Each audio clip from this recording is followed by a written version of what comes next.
Hello YouTube, ici Auricalco sur la chaîne Utopia Rainbow et en direct live sur ma chaîne personnelle avec une petite vidéo un peu spéciale aujourd'hui, puisque aujourd'hui on va parler d'un sujet que on n'a pas trop parlé sur la chaîne, alors qu'il y a plein de séries etc. Là on va partir sur vraiment un sacré hors-série, puisque dernièrement on voit que sur une des dernières extensions, à savoir Explosion de la Destinée, il y a un certain Doc7 qui a vraiment la malchance de choper des cartes un peu particulières qu'on appellerait communément des misprints.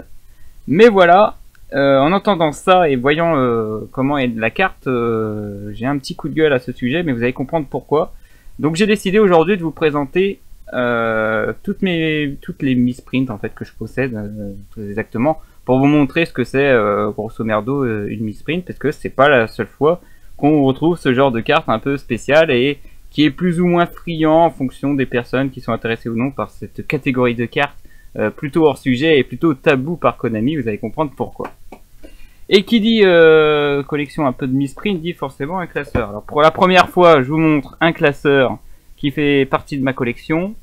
Les misprints, malheureusement, alors là je vais parler un peu de ma vie privée, enfin ma vie de collectionneur. Ils sont rangés en même temps qu'une autre catégorie de collection que je peux pas trop vous montrer, mais malheureusement j'avais pas le choix parce que j'ai obligé de passer ces pages là pour vous montrer les misprints. C'est le classeur des numéros, donc ici est répertorié tous les numéros. Vous inquiétez pas, il est prévu un jour sur la chaîne Utopia Rainbow que je montrerai ma collection, une vraie, pas ce que je vais vous montrer là, ça je voulais éviter, mais bon, c'est un petit bonus pour généralement c'est surtout Mercure, Doc et Big Ben, parce que j'arrêtais pas de dire j'ai rien, j'ai des trous dans cette collection là, et bah maintenant je vais leur prouver. Alors par contre je vais décaler un petit peu parce qu'il y a la cam, il y a le micro, et en plus de ça il y a Big Ben et Mercure qui sont là. Heureusement il n'y a pas Doc, mais Doc verrait la rediff. Hop là, alors vite fait, voilà les numéros, vous voyez il y a déjà des trous. Vous voyez pas le dessus, hein, c'est pas grave. Mais bon, ça c'est la première page, ça va vu que je joue l'archetype number, mais c'est après, regardez ça. Regardez.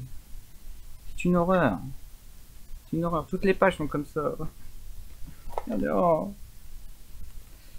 Ouais, alors j'expliquerai plus tard pourquoi il y a des cartes qui sont noires et des cartes qui sont blanches. Alors les blanches c'est les trous, c'est des protège-cartes qui attendent justement le numéro, parce qu'ils sont classés par numéro. Ceux que je possède dans la carte blanche et les cartes noires, c'est les cartes que j'ai. Mais comme je les joue, ben je peux pas les mettre. Donc du coup je sais que je possède la carte, mais elle est en train d'être jouée dans une autre boîte. On va passer ça hein, très vite.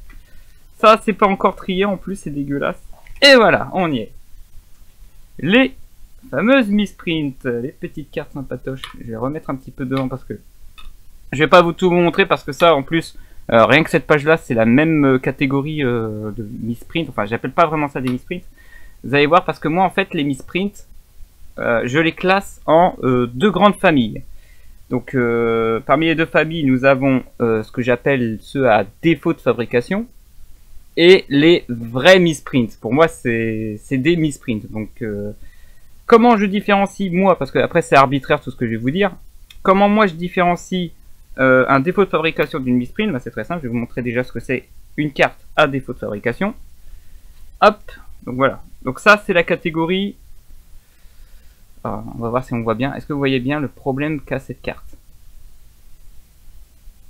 Voilà, on voit bien. Alors ça c'est ce qui s'est passé dans... parce que aussi c'est ça qui est intéressant avec ce genre de carte, c'est que dans quelle extension on peut trouver ce genre de problème. Donc comme vous pouvez le voir ici, regardez le titre. Et donc ça c'est ma plus grosse catégorie de problème, c'est le titre qui est pas cadré. Donc là on est sur ce que j'appelle un défaut de fabrication catégorie centrage de titre. Vous allez voir qu'il n'y a pas que le titre qui va subir sur d'autres cartes. Et donc pour moi ça, je ne le considère pas comme une misprint. Je la considère comme défaut de fabrication. Pourquoi? Parce que pour moi cette carte elle ne doit pas exister. C'est imaginez, pour bien que vous compreniez la scène. Imaginez vous êtes contrôleur technique Konami, ou de l'usine qui fabrique les cartes, et vous tombez sur ça. Quelle serait votre réaction? Théoriquement, cette carte, alors c'est même pas poubelle, hein, c'est brûlé. Moi je suis contrôleur technique, je vois ça, je vois un problème de centrage de cartes, hop, poubelle. Et en plus je prends, parce que je précise hein, pour ceux qui veulent savoir, salut Dark Robot, au passage. Oui, c'est de toute beauté, mais pour le contrôleur technique, ça c'est scandaleux. Donc imaginez, contrôleur qualité.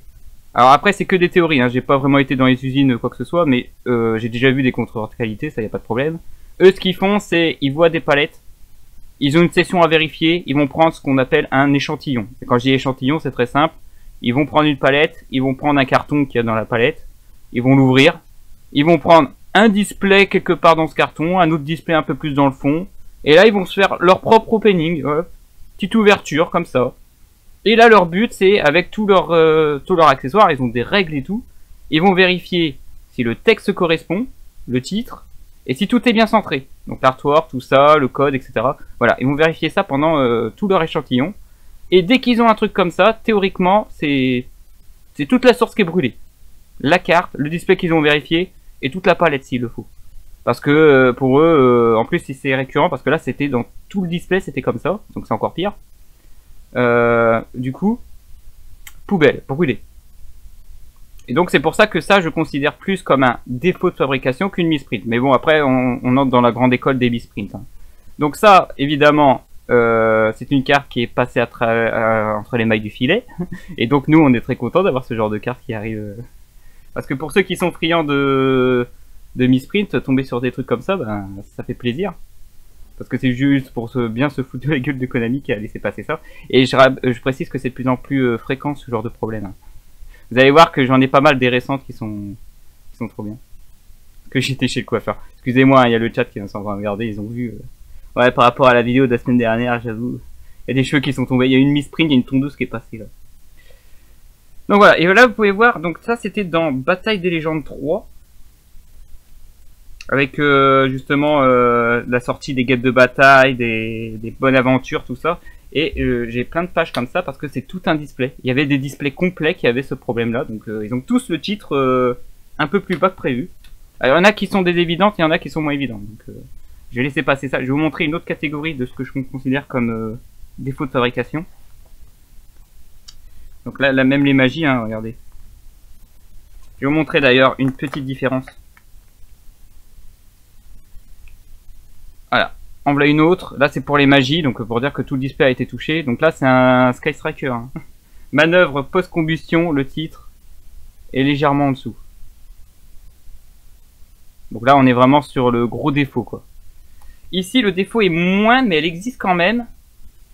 Le titre est encore trop bas, mais il est dans le cadre. Normalement ça devrait pas passer. Hein. Je crois que il y a vraiment des normes. Hein. Vous pouvez voir que là le titre il touche, mais il est pas en dessous, hein. On voit pas le décalage, mais si vous voyez des titres comme ça devrait pas passer non plus, mais c'est passé quand même. Donc je pense que le contrôleur technique est tombé sur ce genre de carte et il a fait bon, on va laisser passer. Et du coup ben avec les machines qui se décalent de plus en plus, ben ça finit par sortir des cartes comme ça qu'ils n'ont pas pu voir. Donc voilà à peu près, c'est comme ça qu'on peut avoir des théories sur qu'est-ce qui s'est passé, comment ça se fait que ces cartes sont passées. Donc c'est un cas de figure, hein, il a pu se passer plein d'autres choses.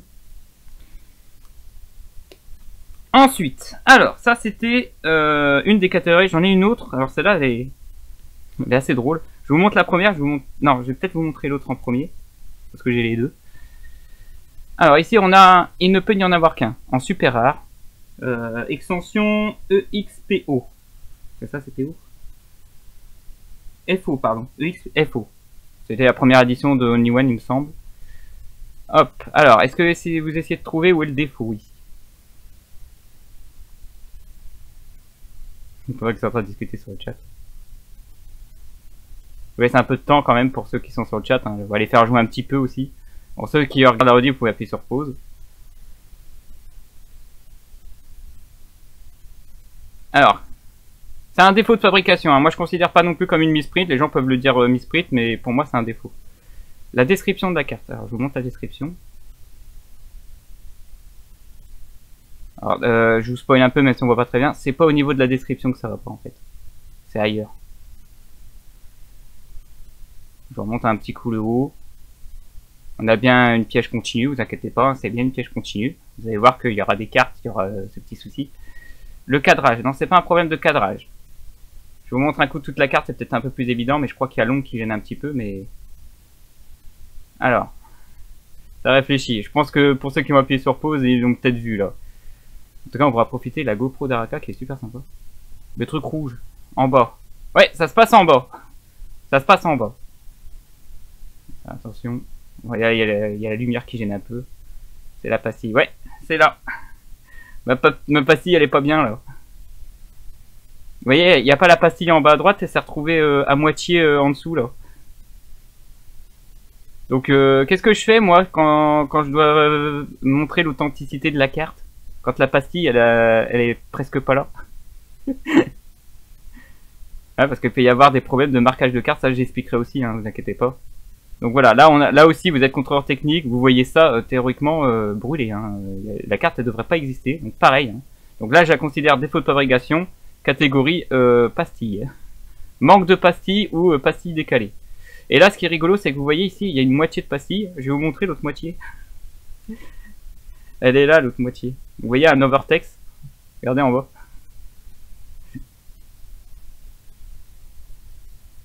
Et c'était dans 2 boosters, en plus j'ai eu les 2 boosters par tournoi en fait, par défaut. J'ai eu les 2 boosters, ils étaient l'un derrière l'autre et du coup ben...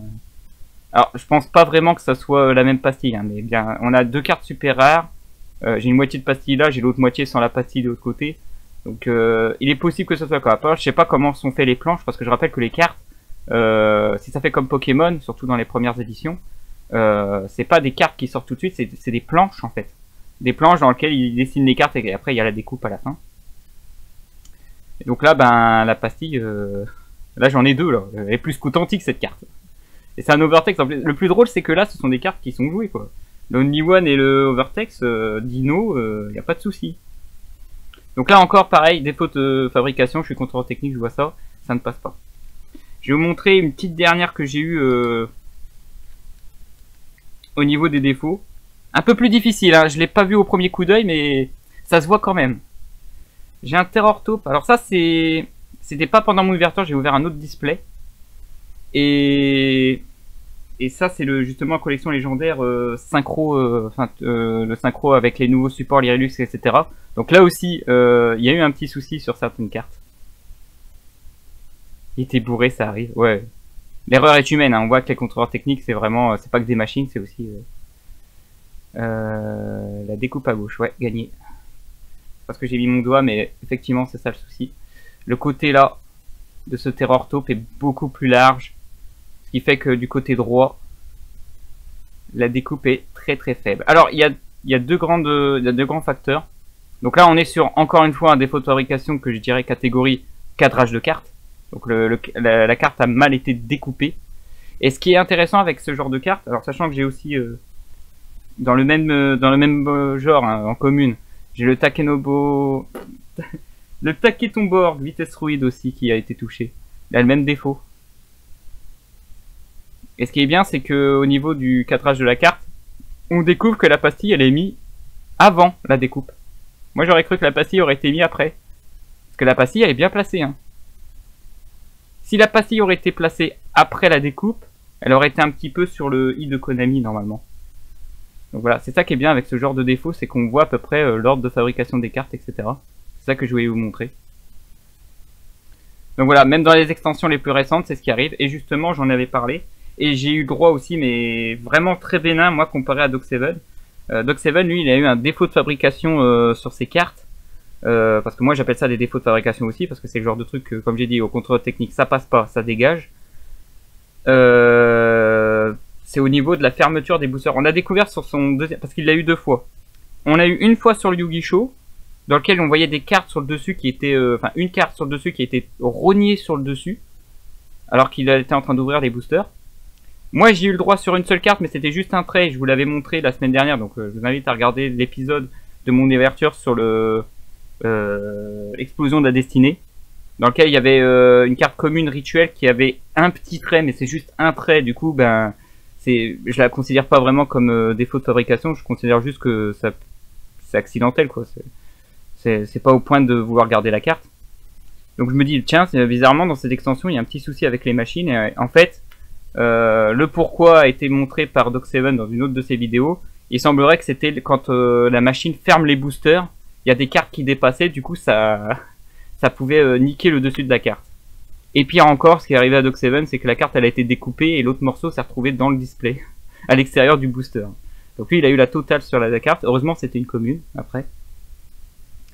Bien sûr que ça passe, il suffit de fermer les yeux. Ouais, ça dépend des cartes, mais je peux vous dire qu'après, on en parlera après, mais après c'est juste des théories et arbitraires, ce que je vais vous dire, c'est sur les prix des cartes, etc. Donc voilà, donc tout ça, c'est ce que je considère comme des défauts de fabrication, donc tous les titres qui n'existent pas, tous les artworks qui sont pas là, etc. Moi je les considère comme défauts de fabrication. Par contre, moi aussi j'ai ma grande famille des misprint, hein, j'en ai. Des cartes que je considère comme misprint. Alors je vais vous en montrer une célèbre évidemment. Donc ça c'est la page misprint. J'en ai pas beaucoup parce que c'est vraiment une catégorie spéciale. Il y avait ou il y a toujours un wiki, je crois que c'est sur le fandom, qui référence le maximum de misprint et pas de défaut de fabrication, qui donne aussi leur description sur qu'est-ce qu'une misprint et qu'est-ce qu'un défaut de fabrication. Mais moi, comme je vous l'ai dit, la question est très simple, il suffit de vous mettre à la place du contrôleur technique et de vérifier par rapport à son cahier des charges. Donc là, je vais vous montrer ce que c'est qu'une vraie misprint. Là, quand le contrôleur technique voit la carte, il se dit, il n'y a pas de souci, c'est ok. Donc, ça fait que ce genre de carte, généralement, le défaut est sur toutes les cartes. Là, ce que je vous ai montré, les défauts de texte mal cadré, etc., on est d'accord, c'est unique. On ne les trouvera pas sur plein de cartes. Là, c'est carrément toute une extension où il y a ce défaut. Parce que quand le contrôleur technique il tombe sur la carte, il a dit c'est ok, moi ça respecte le cahier des charges. Donc le problème, il n'y a pas du contrôleur technique, mais il vient plutôt du cahier des charges. Donc voici un exemple pour que vous compreniez bien ce que c'est qu'une misprint, parce que ça, c'est une misprint. C'est le monstre des mers de Thésée. Celle-là, elle est très connue, hein, vu que c'est la dernière grosse misprint que je connais. Alors, elle est disponible que en première édition, parce que tout de suite après, ils l'ont réédité dans les packs, vous savez, les fameuses packs qu'on n'a plus pour éditer les cartes, avec les cartes promotionnelles à l'intérieur. Je crois que c'est des packs exclusifs ou tout ça. Donc du coup, il faut avoir absolument ce monstre en première édition. Hein. Sinon, si vous l'avez pas en première édition, elle n'a pas ce défaut. Et déjà, premièrement, c'est déjà un peu plus difficile de voir le défaut, puisque... Et le contrôleur technique, je rappelle, il voit ça, il dit il n'y a pas de problème, ça respecte tout. Hein. Tout le cadrage est là, donc on a le texte qui est bien placé, on a son niveau, c'est une secret comme prévu, on a son côté zombie, on a sa condition, on a son attaque et sa défense. Pour lui, c'est ok. Sauf que pour nous, en ayant vu ça, on dit il y a un problème sur cette carte. Parce que c'est la communauté qui a constaté le défaut et pas rien d'autre. Hein. Si la communauté n'aurait pas été là, Konami l'aurait peut-être probablement pas vu avant la réédition. Donc là, je vous le dis clair et net, ça se passe au niveau de la destruction de la carte. Alors c'est une carte qui n'a pas d'effet. Donc c'est un monstre normal, c'est une fusion normale de base. Et c'est justement ça le problème, c'est que généralement, je vais vous montrer. J'ai où ma boîte des fusions?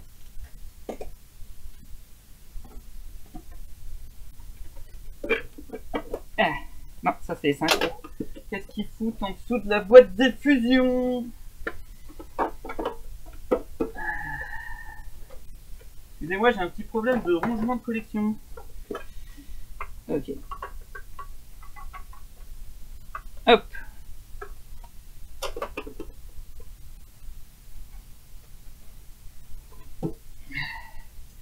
Alors, Big Ben, ouais, t'as moitié raison sur ce problème, il n'y a pas que ça, il a le double problème en fait. Donc voilà une fusion classique. Hein, choisi au hasard dans ma boîte de réserve. Et vous pouvez constater que généralement on a le type. On sait que c'est une fusion. Après, si c'est un monstre à effet, il y a le petit slogan effet. S'il n'y a pas, sinon soit c'est marqué normal, soit il n'y a rien de marqué. Généralement ils disent pas normal après derrière. Avant je crois qu'ils le faisaient, mais maintenant soit il est fait, soit il n'y a que dalle. Et Big Ben, tu as raison en fait. Ce qui manque sur cette carte, c'est que c'est un zombie, d'accord? Mais c'est une fusion. Donc il manque le slash fusion. Et aussi, et ça a son plus d'importance, c'est que c'est censé être un synthoniseur. Il doit y avoir le texte marqué synthoniseur dessus, ce qui n'y est pas sur cette carte. Et c'est en ça qu'elle est considérée comme misprint, parce que lors de la conception de la carte, il a été fait comme ça. Et du coup, quand le contrôleur technique vérifiait la carte, ben, il a constaté zombie, il a regardé sur l'exemple, c'est un zombie qui cherche, rien d'autre dessus. Et je suis désolé de dire ça, hein. Peut-être que ça va peut-être contrarier certaines personnes, mais un contrôleur technique n'est pas forcément fan du jeu de cartes. Il fait juste son métier de contrôleur. Hein. Donc il peut peut-être pas constater que c'est une fusion à côté. Hein. Lui, il voit la carte, il fait la comparatif, il va pas plus loin. Il fait juste son métier, voilà. Un contrôleur technique Konami n'est pas forcément un joueur ou un passionné Yu-Gi-Oh! Sachez-le. Je dis ça de manière arbitraire, mais théoriquement, c'est censé se passer comme ça. Et du coup, ben, non seulement, ben, premier point que pour moi je considère comme un misprint, c'est ça. Et la deuxième, c'est que ça touche quasiment toutes les cartes d'une extension en particulier. Donc là, il s'agit juste des... Alors je vais dire, c'est le RATE première édition. Comme j'ai dit, les cartes, quand elles ont été rééditées, ils ont plus de défauts là. Il existerait, mais ça c'est une légende, je sais pas si c'est vrai, comme quoi Konami, quand ils ont découvert ça, ils ont demandé aux joueurs qui possédaient cette carte-là de leur échanger et récupérer la même carte en première édition avec le défaut rectifié. Et celle-là, elle est détruite. Je vois pas trop l'intérêt d'avoir fait ça, parce que moi je trouve ça plus fun d'avoir la carte avec les défauts plutôt que la carte sans les défauts. Mais bon, chacun son truc, s'il y en a que ça plaisait pas, ben voilà. Et de toute façon, après il y a eu des rééditions, et sur la réédition, il n'y a aucun problème. Par contre, je crois que c'était pas la première édition, ou pour les extensions plus tard, il y aura plus ce problème. Voilà pour ce que je voulais dire à propos des misprints. Donc moi je suis très content d'avoir ouvert celle-là quand même, parce que quand j'ai découvert ce défaut, je voulais l'avoir et je l'ai eu assez rapidement. Donc c'est pas plus mal.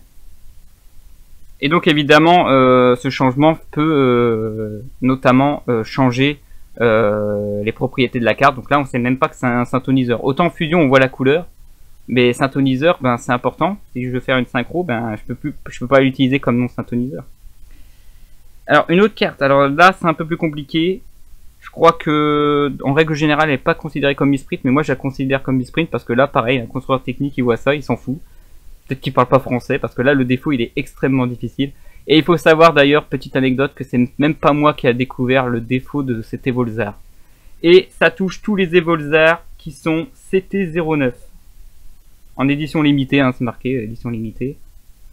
Donc voilà pourquoi il est important de savoir pour les misprints dans quel genre c'est passé. Alors il faut savoir que maintenant, la GIA, quand elle est rééditée, il y aura plus de problème, puisque maintenant ils ont remplacé le texte par effet rapide. Parce que le défaut du texte, il se passe là. Alors là, je vais avoir ultra du mal. C'est un petit défaut qui est assez rigolo. Là, vous voyez le mot? Non, vous voyez pas très bien. Bon, je vous lis la carte.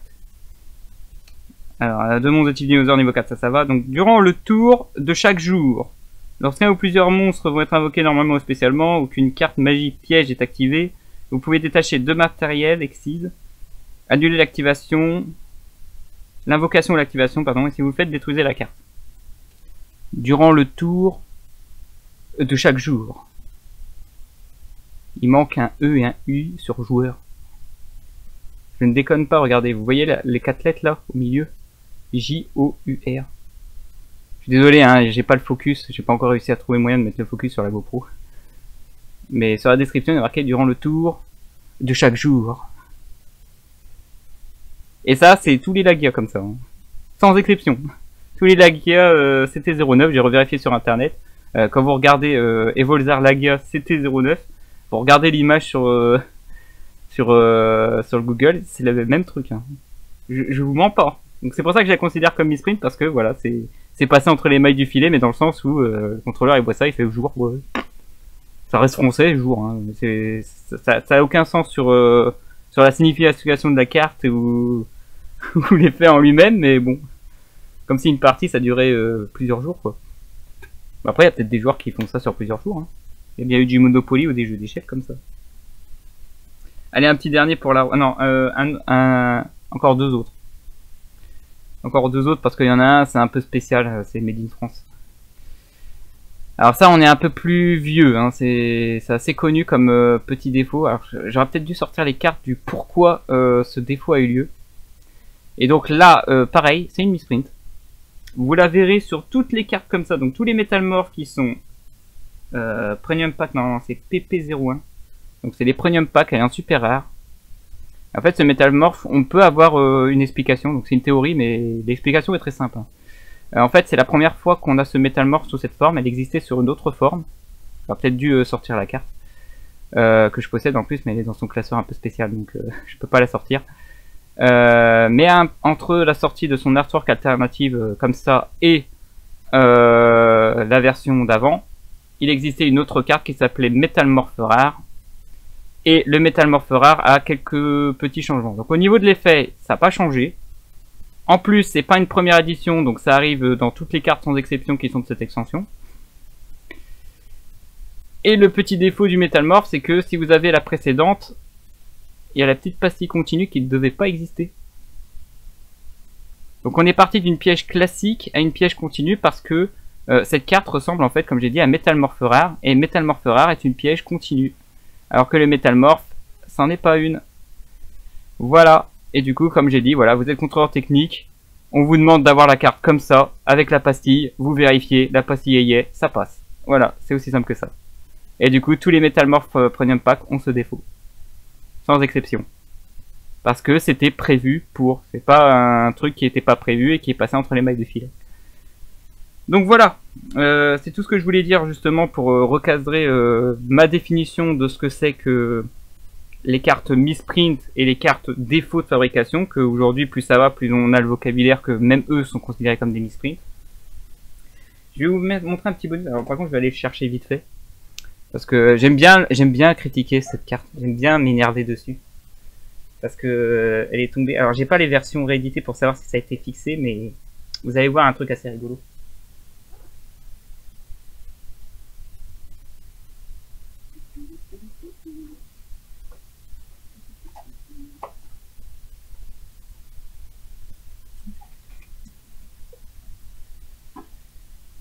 Hop, voilà, re. Parce que c'était rapide comparé au classeur où je devais trouver la page, etc. Là j'ai juste une boîte à ouvrir. Elle est là, commencez à la voir. Vous le savez, pour ceux qui me connaissent à la boutique, tout ça, vous le savez que j'aime bien gueuler dessus. J'ai pas mal d'anecdotes sur cette carte-là. Et c'est que les Françaises que c'est touché. Ça se passe à l'édition CIBR, qui est la seule print de cette carte qui s'appelle Dédale Métaphysique. Et en fait, pour vous expliquer les misprints, soit, alors pour dire que c'est une misprint, de toute façon il y a une liste sur les wikis, etc. Il est possible que le titre soit pas le même. Je veux dire par là, vous avez l'artwork, vous avez le texte d'un monstre ou d'une carte, et le nom n'est pas le même, c'est le nom d'une autre carte. Vous avez le problème de l'attribut peut pas être le même. C'est censé être un vent, c'est une lumière. Je dis ça par exemple, hein, j'ai pas d'exemple comme ça, mais c'est ce genre de défaut. Son niveau est peut-être pas le bon. Son attaque et sa défense sont pas bons. Son effet n'est pas bon. Là, ça va être le cas. Son effet n'est pas bon. Donc c'est ce qu'on appelle une erreur de ruling. À ne pas confondre, voilà, c'est ce que je voulais dire aussi, avec les errata. Les errata, c'est pas des défauts. C'est juste que la carte avait cette définition, mais comme elle était considérée comme trop forte ou incompréhensible par la communauté, lors de sa reprint, elle a été modifiée. Ça, c'est pas des misprints, c'est des errata. C'est pas la même définition. Là, on parle vraiment d'un problème de bug. Enfin, problème de bug. Ou de cartes qui étaient conçues, mais ils ont rien respecté. Il y a eu un petit défaut qui est passé et elle devait pas à la base. Donc, voilà, je crois que c'est à peu près tout. Sinon, tout ce qui est artwork qui n'existe pas, le titre qui n'existe pas ou décalé, décalage de cartes, etc. Ou cartes découpées en partie, si vous arrivez à le prouver. Ça, je les considère comme défaut de fabrication. Voilà, j'ai à peu près fait le tour de tout ce qu'on a en général, la pastille aussi, vous avez vu. Hein. Donc voilà, pour Dédale, on est sur ce que je pourrais dire une misprint, catégorie erreur de description de carte, donc erreur d'effet, et donc c'est couplé aussi avec une erreur de ruling. Donc c'est que la version française qui a ce défaut, et je vais devoir expliquer son effet justement, je vais vous la lire parce qu'on n'arrive pas à voir. Alors c'est son deuxième effet normalement. Carte invoquée spécialement non. Deuxième effet. Si cette carte est bannie durant la standby phase du prochain tour, vous pouvez mélanger cette carte bannie dans le deck. Bannissez un monstre métaphysique, Dédale exclu, depuis votre deck. Donc cette carte là, à première vue, elle a aucun souci. Là, vous pouvez vérifier, il n'y a pas de souci, on peut respecter l'effet, hein, puisqu'on arrive à lire correctement, etc. Mais le problème, c'est que la version française a une erreur dans son ruling. Car pour ceux qui ont joué à Duel Link, etc., malgré le fait qu'elle a cet effet-là, quand vous activez l'effet de Dédale pour remettre dans le deck, il est possible pour vous de bannir par exemple une ASCII métaphysique ou un facteur métaphysique. Pourquoi? Bah parce qu'en fait, si vous regardez la carte en version anglaise, et même la version japonaise, mais bon, je sais pas lire le japonais, je suis désolé. J'ai pas pris l'option langue vivante japonaise, hein, désolé. Mais en tout cas, voilà, j'ai la langue vivante anglaise, et si vous savez lire un minimum l'anglais, la partie, vous pouvez bannir un monstre métaphysique, en fait, en anglais, c'est you can banish one card metaphysique. One metaphys card, pour être plus précis. Donc, pour ceux qui veulent vraiment voir tous les détails, je vous invite à voir la vidéo duel IRL dans lequel je joue cette carte et que je dois expliquer, du coup, à tous mes adversaires quand je joue cet archétype, que cette carte, elle a ce petit problème d'effet en version française, qui est une misprint. Toutes les cartes dédales. Alors, j'ai que des premières éditions. Je peux pas vous dire si les cartes rééditées dans les packs promotionnels ont ce même problème. Mais il me semble que oui, mais je suis pas sûr. Mais voilà, c'est assez pénible. Et d'ailleurs, pour l'anecdote, et seuls certains le savent, quand je faisais des WCQ avec cet archétype, parce que je l'ai joué, je devais obligatoirement, parce que c'est le règlement qui stipulait, me trimballer avec la version anglaise de la carte, que je n'ai pas, donc du coup j'ai imprimé une version anglaise de la carte, et le problème c'est que, par des soucis d'échelle, la carte faisait la taille de la feuille. J'avais une feuille A4, c'était le dédale.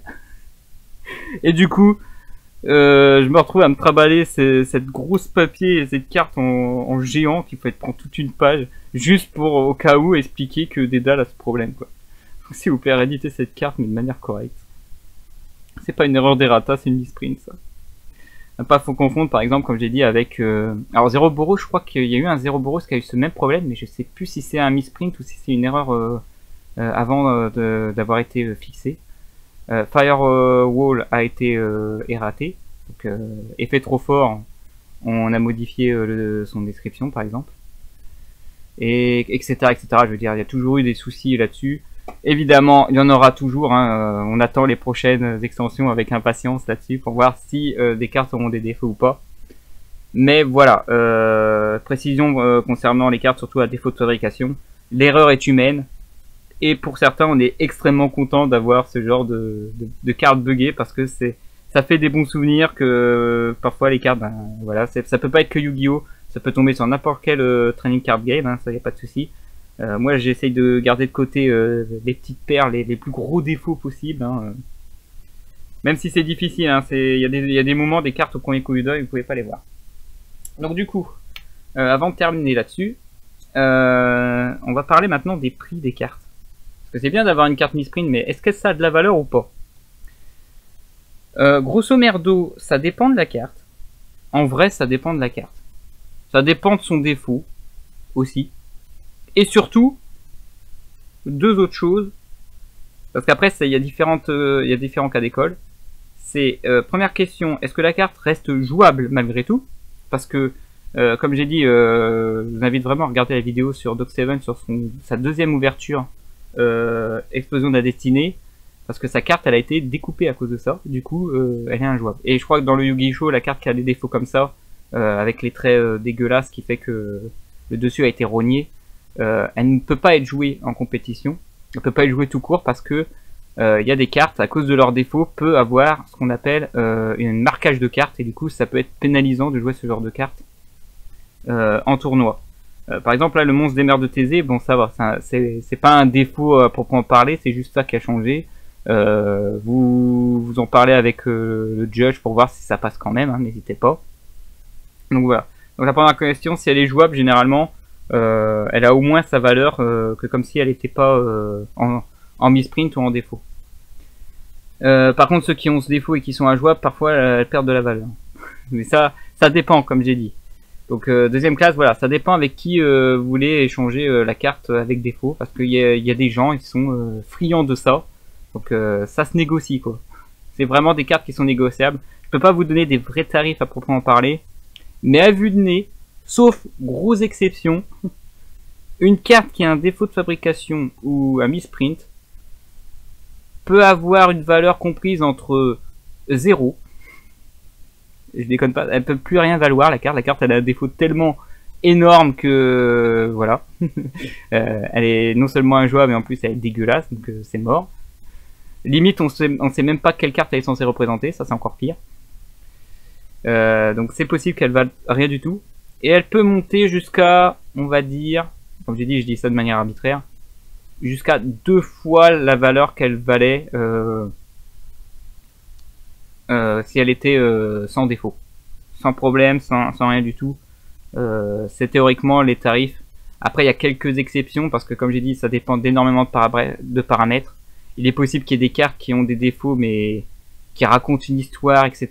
Ça, c'est effrayant aussi pour ceux qui veulent échanger leurs cartes avec des défauts. Racontez-leur comment vous avez obtenu la carte, etc. Parce que eux, ils attendent que ça. Ils veulent savoir dans quelle extension tu as eu ce problème, parce qu'il est possible qu'il y en ait d'autres qui aient le même problème, et du coup, ils vont aller chercher tout ça. Si vous êtes bien coopératif avec le genre de personne qui cherche ces cartes-là, généralement, la personne, s'il est gros collectionneur derrière, il va vous échanger la carte sans défaut et en plus il va même vous mettre une petite pièce pour vous remercier. Voilà, c'est généralement comme ça que ça se passe. Après, généralement, ouais, c'est à peu près la valeur de la carte. Je dis bien généralement parce qu'il peut y avoir des cas exceptionnels. Par exemple, encore une fois, je reparle encore de la vidéo de Doc7, parce que c'est un influenceur et parce que surtout, parce que la carte elle a été découpée, il a les 2 morceaux et surtout, il a prouvé que la carte vient du booster. Parce que ça aussi, il faut faire attention. Ok, il y a des défauts qui font que la carte, elle est décalée ou la carte, elle est découpée. Ça aussi, je préfère mettre les points sur les i là-dessus. Mais qu'est-ce qui prouve, quand je vous montre la carte, que c'est pas moi qui m'ai amusé à prendre des ciseaux et à découper comme ça. Donc voilà pourquoi il y a des cartes qui peuvent plus rien valoir. C'est parce qu'il faut aussi prouver que ce défaut ne vient pas de vous, il vient carrément... de Konami ou des contrôleurs techniques, comme j'ai dit, qui ont mal fait leur boulot, mais je peux pas dire mal fait non plus, c'est juste que c'est passé entre les mailles du filet et ils pouvaient rien faire, quoi. Donc voilà, c'est à peu près tout ce que j'avais à dire sur tout ce qui est misprint et défauts de fabrication, ou misprint général pour ceux qui considèrent quand même les défauts de fabrication comme des misprints. Je leur en veux pas, hein. Moi c'est juste ma manière à moi de me dire, voilà, ça, celle-là elle a un défaut, celle-là c'est une misprint. J'espère que cette vidéo vous a plu. Il y aura potentiellement d'autres vidéos de ce genre ou autre. Si vous avez des idées d'autres vidéos comme celle-ci, n'hésitez pas à le mettre en commentaire. N'hésitez pas à mettre un pouce bleu si elle vous a vraiment plu. Et à bientôt pour de nouvelles aventures sur ma collection. J'oublie pas qu'il y a un autre projet qui va sortir, qui est en cours, mais pour l'instant j'en dis pas plus. Soyez quand même au rendez-vous, il s'agit d'un à travers les cartes. Pour ceux que ça intéresse la série à travers les cartes, ne vous inquiétez pas, je vous oublie pas. Voilà, sur ce, moi je vous dis, tchuss les gens.